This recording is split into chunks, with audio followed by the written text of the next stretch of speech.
নমস্কার বন্ধুরা, আপনাদের কাছে আবার নতুন ভিডিও নিয়ে হাজির হয়েছি। আজকে আমরা বানাবো বাড়িতে কিভাবে পনির তৈরি হয় সেটা। তো দুধ নিতে এসেছি আমরা, দেখুন কেমন ভাবে গায়ে দেয়। এই দেখুন এখানে গরুর খাওয়ার জন্য বিচলি কাটা হচ্ছে। এই দেখুন বিচলি কাটা হচ্ছে,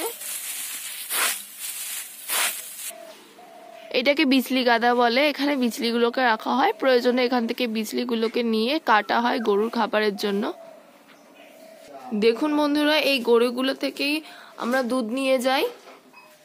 এখনো আর একটা গরু আছে। দেখুন বন্ধুরা, দুধ নিয়ে যাচ্ছে বাড়ি। এই দুধ দিয়েই পনির হবে।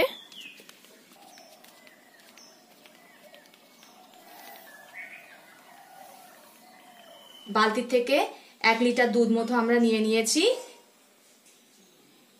এই দুধ দিয়ে এবার পনির বানাবো। দুধটা আমরা এখনই নিলাম, তো গায়ে দেওয়া সবে সবে, তাই একটু গরম আছে দুধটা।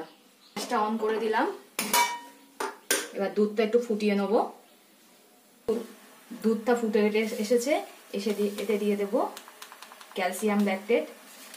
আপনারা এটা যে কোনো দোকানে, মুদির দোকানে পেয়ে যাবেন। আপনারা চাইলে লেবু দিয়েও কাটতে পারেন। আমার কাছে লেবু ছিল না, তাই ক্যালসিয়াম ল্যাকটেট দিয়ে ছানাটা কাটছি।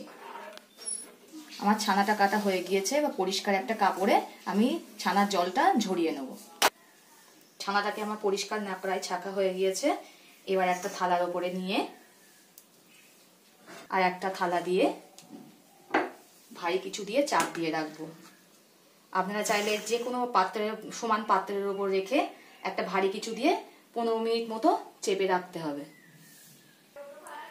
15 মিনিট পরে এই চাপাটা খুললাম।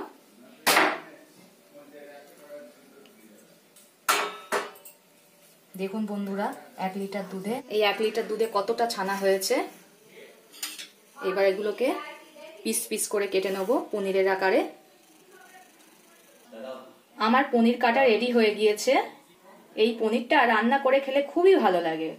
ভিডিওটা ভালো লাগলে লাইক ও শেয়ার করে দেবেন এবং কমেন্ট করে জানাবেন আপনাদের মতামত। পরবর্তী ভিডিওতে আপনাদের সঙ্গে আবার দেখা হচ্ছে।